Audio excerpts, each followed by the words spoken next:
Let's get rolling here. Want to start just in remembrance of 9/11. You know, as I woke up this morning and saw that, I can still see myself on campus at UMass on that day 22 years ago now. So I want to think about all the first responders and just tell them thank you.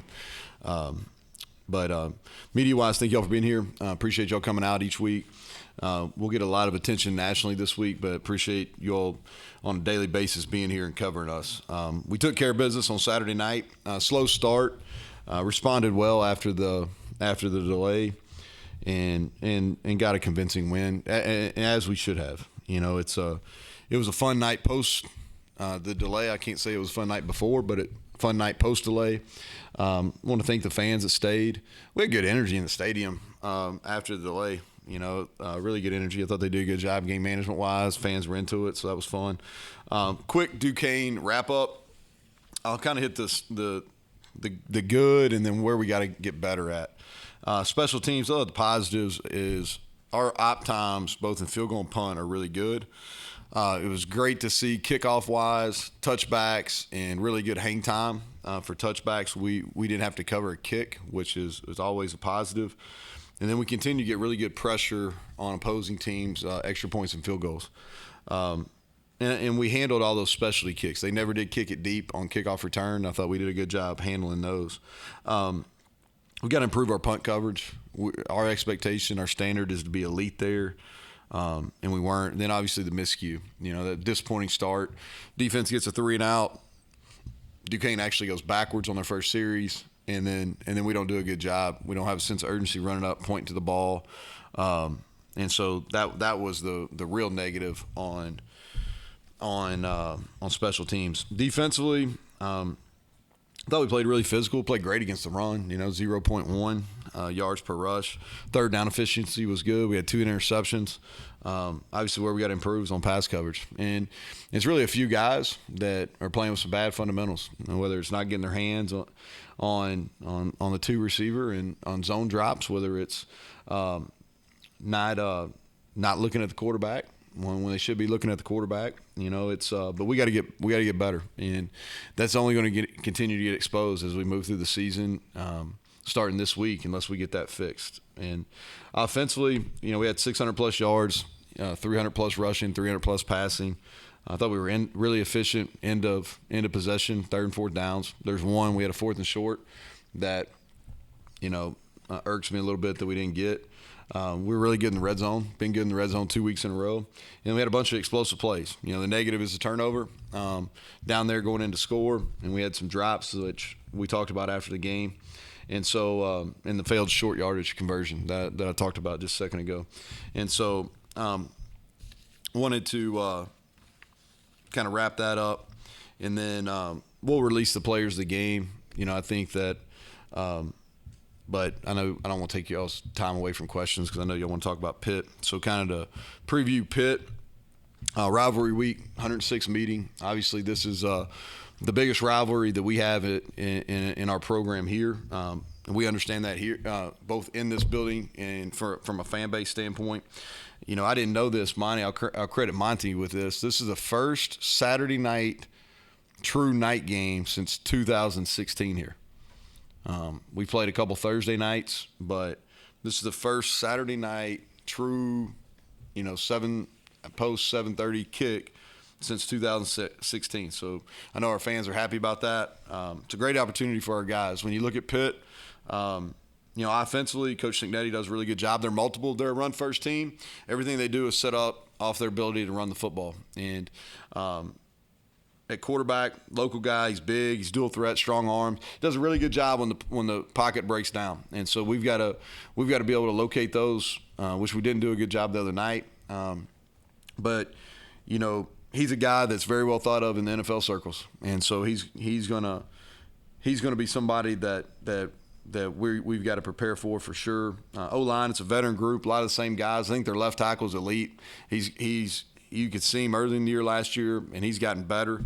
Tight end, they've got a lot of snaps in those guys. They'll play up to 3 of them. At running backs, they got a good mix of running backs with different skill sets. I really like the big kid, number 4. He's a load to tackle.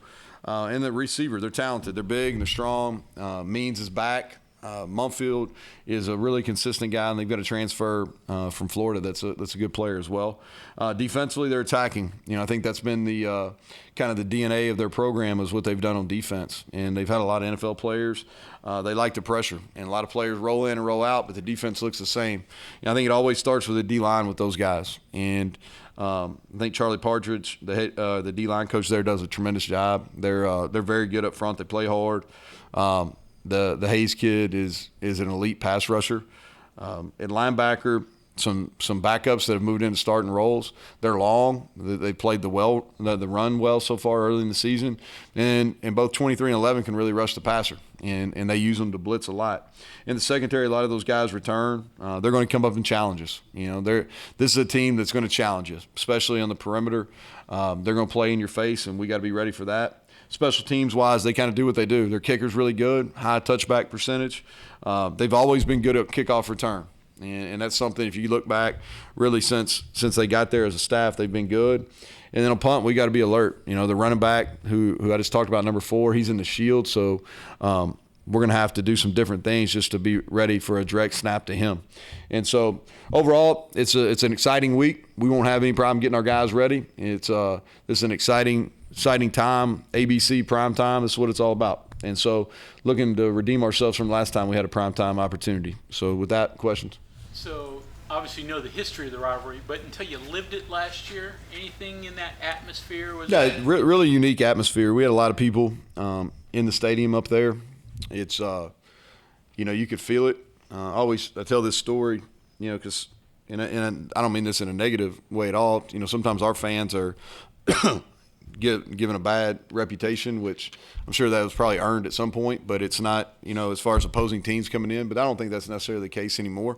But I didn't realize the students got into the stadium early last year. So I had my kids, and my high school coach was getting inducted to the Hall of Fame the next day. So we played on Thursday, and he was getting inducted, so they asked me to shoot a video. So I'm out there shooting a video, and I had no idea the students were already there.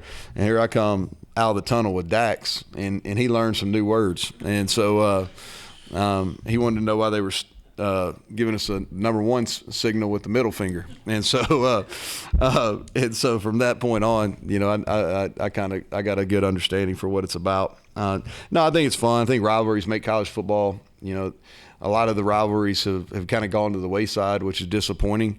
So I'm in favor. I've said this. I'm in favor of playing this game. I think this makes a lot of sense to be our non-conference Power 5 opponent each and every year. I think it's a game that their fans like to see. And so this is heated, and we understand that, and our players look forward to getting back into that. So the atmosphere here Saturday night, like I said, night game. I hope it's electric. Yeah, I hope it's electric. I know this is one that's been circled for a long time. It's been sold out for a long time.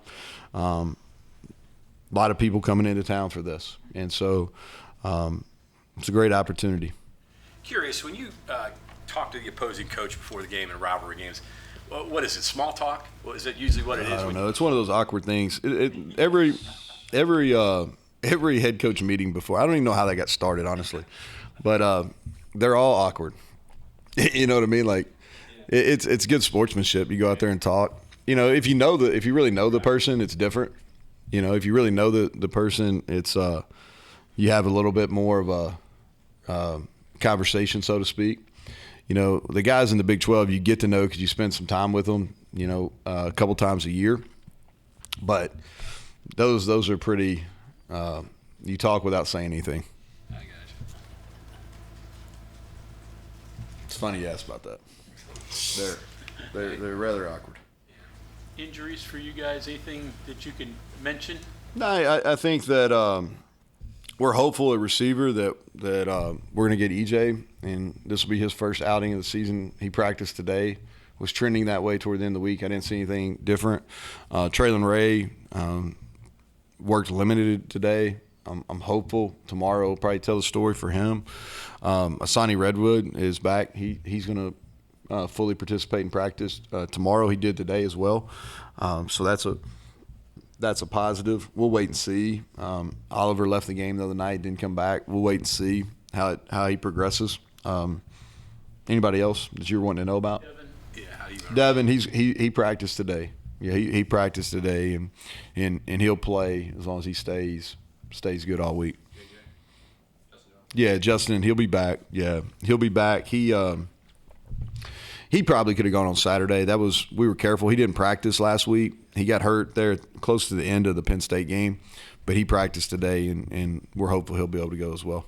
In terms of Jakovic, obviously he's been around a while. Yeah, a long time. Yeah, so what have you noticed? I don't know, maybe if you've got to watch film or anything yet of him this year, of him now versus years ago. How has he changed the quarterback? Things like that you could give in terms of what you feel of him. Well, I think he's played his best football with Cignetti as his offense coordinator, both at BC, and this is, I think it's his 6th year, right? Yeah, and I know he's got I don't know him personally, but I can assume him coming back to the area where he's from. He's a Pine Richland kid. Coming back and playing for his school in his home city means a lot to him. And I saw him early in his career at BC, and then I saw him last year when they played Virginia Tech because they played him right before us. And then obviously watching him here and watching him at the end of last week and then against Wofford and then yesterday and early this morning. And the thing that really strikes you is how big he is. He's a big man. And so, and he's not a guy that's like, sometimes you see those big guys and they're just standers in the pocket. They're going to stand. He's not. He moves well. They do a good job of, it's a good mix of under center and some pro style looks and then some gun, and they have him read. And when he pulls the ball, he's effective as a runner. Though he's got a strong arm. Throws a deep ball. I'm sure they were disappointed they didn't connect as many against Cincinnati. I'm sure that's something they're really working on. They did versus Wofford. And so, but he's a guy that you can tell he's cerebral. You can tell he's up there. He's checking plays for those guys. The scary thing for me is when he breaks contain, and he gets out on the perimeter and he has the arm talent. He has the ability to run, and he's a lot bigger than most DBs. And then he's got the arm talent to really, when he gets out of the pocket, whether it's left or right, to throw the ball down the field. And so that's something that we've really got to be prepared for. And he's won a bunch of games. He took BC to a bowl game really young when Jeff was the head coach there. And so this is, I'm sure he grew up in this rivalry too. So this is a game that's going to mean a lot to him. Has quarterback scrambling, has that been the biggest issue in pass coverage so far? No, we've got a lot of issues, but the quarterback scrambling is he hurt us the other night, and we were pretty vanilla. The other night we've made some adjustments since Penn State, and hoping that because we were better, we may not give up some pass plays. Obviously, that wasn't the case. We still gave up some, but we broke contain. Really didn't hurt us against Penn State. Their quarterback got out one time and made a nice play on scramble. It did hurt us the other day. The kid from Duquesne made some plays out of the pocket. And they did. And let me say this, schematically, they did a nice job. They slid and used a tight end and a running back to the same side, which you don't see a whole lot, which I thought that was smart by them. But our issues are eye violations first and foremost, and second is not getting our hands on receivers and allowing them free runs. So with Devin back, assuming, what's Hudson's role? He's gonna play. Yeah, he's productive. He's gonna play. He's both those outside guys are pretty much interchangeable, and so Devin will play, and Hudson is he put up big numbers, and so he's going to continue to play. We might flip him over and play more at X, and when Devin comes back and plays Z. Like as the head coach to do those scholarship awards. That's fine. That's one of the best. That's one of the best things. And really, when you do it, so just talking about Hudson in particular, right? I really like to do it when you bring the family in. I think that makes it more special. And I need to connect. That reminds me, I need to connect with Hudson's mom and dad. But we try to do that where we bring the family in because those are really like good moments, and you like to share them. But we've had a couple where we did it kind of spontaneous, and I think that's like, people need to understand when we talk about production all the time. So when you have production and you perform well, I think you need to be rewarded. And so I just felt like it was the right time the other night. But in Hudson's case, when he got here, he was really under recruited for whatever reason. He was under recruited, and sometimes when you get guys like that, you worry. Okay, what's the deficiency? Well, we learned really early on in him being here that he could run. Like he's probably the second fastest in our room. Like he legitimately can run. He ran 22.7 the other day on a GPS unit, and that's flying. Like that's really fast. And so if they can run and he has the work ethic, he already had ball skills. He was well coached in Martinsburg. He had a good understanding of route techniques. He needed to get better at the blocking game, and that's something he didn't do as good a job of the other night. But for us, so we knew that, and he showed up. We play this, we call it Monday Night Football. We do it today, where it's our development guys. And the kid made plays. Like every time we did it, he's making plays. And then in the spring, he showed up. Sometimes he made them, but you knew he had talent. In fall camp, same thing. He made plays here and there. Wasn't as consistent, but you knew it wasn't a talent issue. It was just, hey, he needed reps and he needed some opportunities. And so he did a really nice job on special teams. He started on 2 units against Penn State. And like I said, Devin just said, I watched him in warm-ups, and I'm like, he can't run full speed. Like, Devin wanted to play. He was upset with me because I told him, I was like, you're not running full speed. Like, we're not going to play you in this game. And so Hudson literally found out he was going to start and play a bunch of snaps, like right before we went out. And he took the most of it. And so I think the scholarship was going to happen as the year went on anyway. And so, why delay it when he had that performance? Speaking of him and the idea of West Virginia kids playing for you, a lot of people said you couldn't, recruit West Virginia and be successful. What made you decide to approach it that way? And you've obviously had success bringing them in, and they've been good players. Yeah, well, I think timing. A lot of it's timing. We were fortunate. I don't know if we'll ever have, 3, elite offensive linemen that can start at the same time. I think that's timing. We've had some unfortunate timing in some things, but we've been really fortunate with that. That we have Zach and Doug and Wyatt all at the same time. So I think there's a little bit of good fortune, and I'd be the first to admit that. The other thing is, I think the walk-on program goes way before me.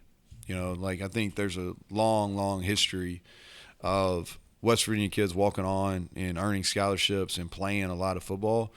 And the way I always thought, and it's still, I think about this, if you can have about, at minimum, a quarter of your roster as West Virginia kids, then I think that's a really good makeup because, a lot of those kids from a walk-on standpoint, if they continue to play and they stick with it, they're going to earn scholarships. And then if you figure there's going to be anywhere from 2 to 4 in the state every year that are Power 5 type kids, and you get those guys, then you're going to be right there in that quarter of a roster.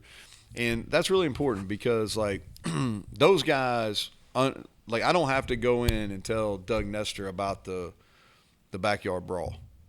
I'm not telling Zach Frazier about the backyard brawl. I'm not telling Hudson Clement.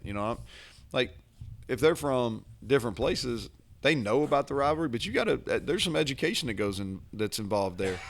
And then this is a unique situation because you're truly the state's team and you're playing for the state, and there's this real close identity between the state of West Virginia and the university and the football program. And so, those guys get it that are from here, and so they're able to communicate that better than I can, because they've lived it growing up. And so hope that answered your question, Bob. Let me ask you this. Talk about the transferring high schools now and Yeah. creating mismatches and stuff like that. Does that hurt you as far as developing?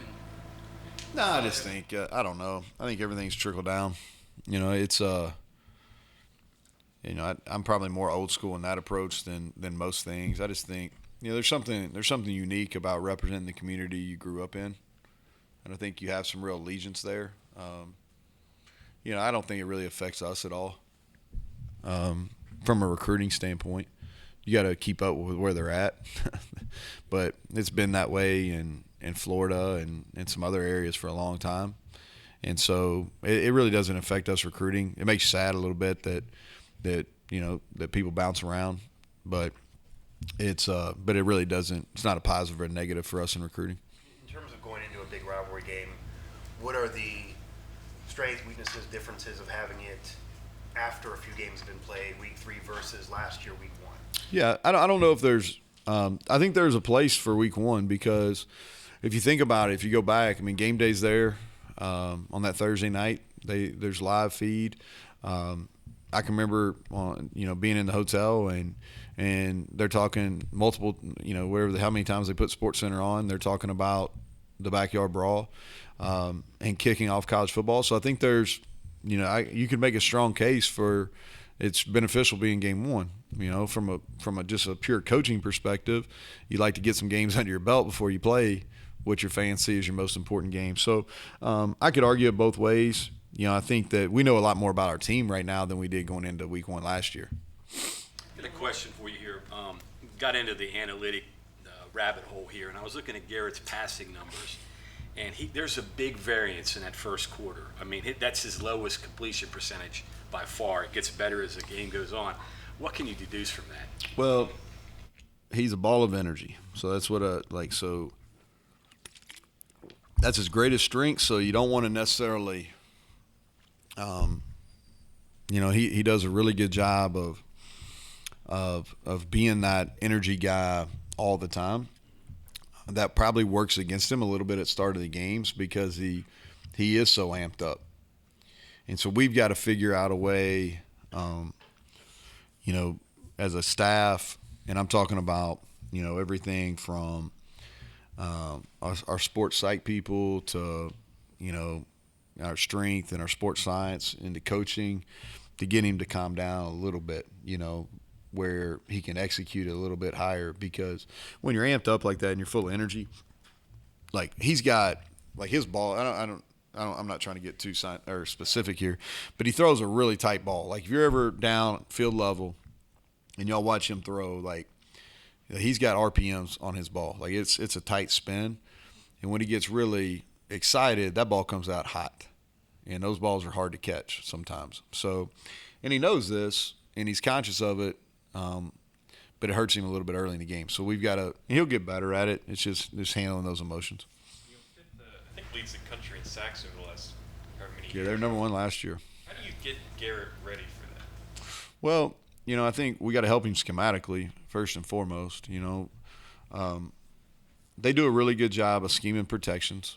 And let's face it too. Now they've had good players. They've had good players on the front. They've got good players this year on the front. They do a really good job of scheming protections and trying to get you in one-on-ones. And we've got to do a good job helping him out by not necessarily getting our guys in bad matchups and then not having plays called where he's got to hold the ball. But they've done a really good job rushing the passers. They were number 1 in the country last year, and they've done a good job of putting pressure on the first 2 guys they played as well. I think the first word Garrett kind of had some bad luck with drops of receivers. It seemed like he did not. The energy didn't come out there. Yeah. He kept it together. Do you observe any of that stuff? Yeah, it's funny you asked that because we actually had that conversation. I was telling him yesterday. He probably handled that. He handled it better than I did, first of all. But he's probably handled that as good or better than any quarterback I've ever had. If you go back and look, I mean, he threw 2 really dime throws that should have been touchdowns, and he threw another one on an outcut that should have been a first down. We had 4 legitimate drops in the game, but it didn't faze him one bit, and totally unsolicited. I kind of peeked back there, and he's over there talking to the guys that didn't make the catches, and he didn't. And he did the same thing. I think we had 2 drops at Penn State, and he really didn't. He didn't let it affect him. At Penn State, I think we were able to overcome those and still got first downs in that drive. Now that you've gone through one backyard brawl, Mm-hmm. how does it compare to the rivalries you saw on Friday nights in Boyle County, the ones you saw at UMass, and the ones you saw as a coach? Well, I think there's when I was in school, so like none of you all are local people, but like it was unique when I went to high school. So it was my high school now is, I'll get in trouble at home for saying this, but the high school that I went to, Boyle County, is really, it's grown into one of the premier programs in the state. But growing up, I moved there right before my freshman year, in Danville, the city school where Shadon went, and I needled him pretty good on this. They had beaten us. I don't know. It was like 17, 18 straight years. And so then we were able to flip it my junior year, and it's really stayed flipped for a long time. But that was a heated rivalry. I mean, you're talking about, longer than I want to remember. But that was at a time where, like, there was really, like, rivalries. Like now, like high school kids hang out together. Like we weren't hanging out with Danville kids, and so it was a pretty heated rivalry. And so probably didn't experience the Kentucky-Louisville rivalry is pretty intense. And that's probably the thing that I would closely resemble, because I think there's a lot of similarities in that rival. Even though Kentucky and Louisville's within the same state, the distance between the two schools, like West Virginia and Pitt, is very similar. And there's a strong dislike there between the two fan bases, just like there's a strong dislike between the two fan bases here. So I think that probably is the rivalry that probably closely resembles it. It doesn't have it's nowhere, not anywhere in the same vicinity of having the history and the football programs from a rivalry standpoint. I think that was not so much this year, but last year, really digging deep into that and learning about the history of the rivalry and some of the classic games. And I don't know. I mean, there's very few college football rivalries that have the same the same can I'm trying to think the proper way to say this, the memorable moments, and especially when they were in the same when West Virginia and Pitt was in the same conference.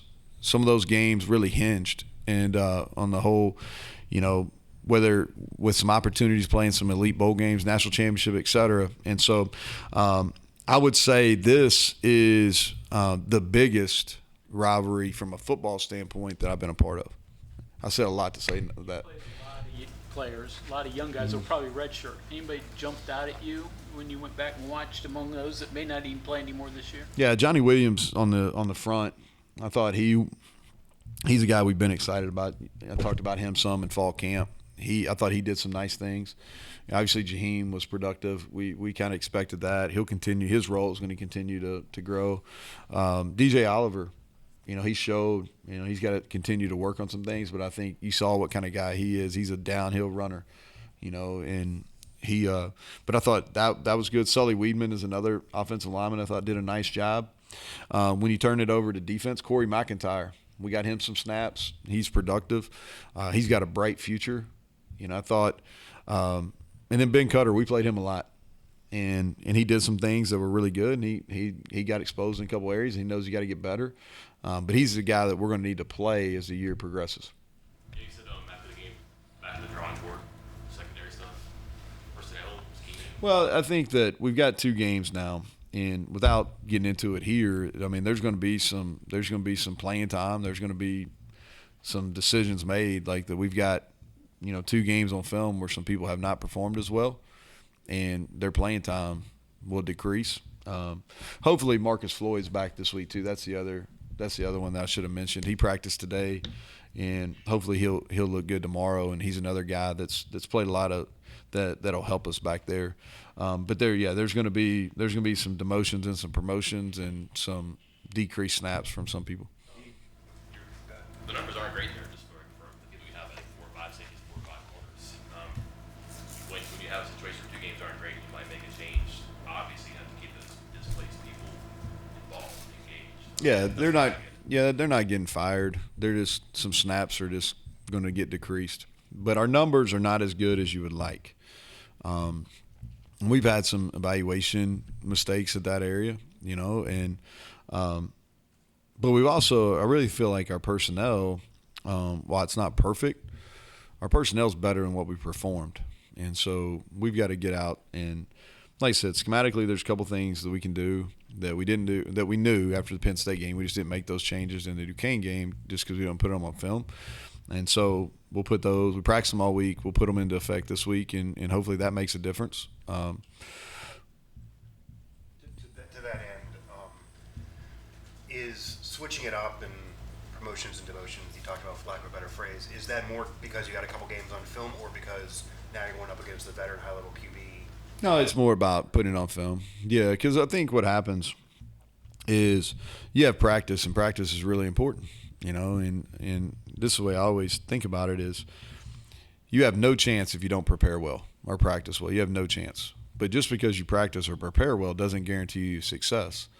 And so there are some issues some people have. You hope you can correct it, but there are people that have issues that from carrying over practice performance into game performance, and there's a difference. And so some of these guys that have been playing have practiced well, but it hasn't carried over to the game. So we've got to give some other guys some opportunities. Trey Miller, is he? So I don't know. We're going to kind of go back and forth. He's not going to play this week. And it's really, ball's kind of his court. We want to make sure he gets healthy. And so hopefully by the end of this week I'll be able to make an announcement on it. But I don't want to put any pressure on him. You had a lot of students on Saturday at the game. What do you want to tell them going into this week? Yeah, they're excited. They're excited. One of my favorite things I get to do is go on campus on Friday, and helps me feel young. So so they were out in full force this Friday, and all the student government and the maniacs and everybody were out there, and it was fun. And we'll have an even better showing on Friday, or this Friday coming up on campus when we go back to the mountain layer. To me, the students always set the tone for a stadium, and I think that their energy is felt and it's appreciated. The maniacs in particular do a great job, not only for football.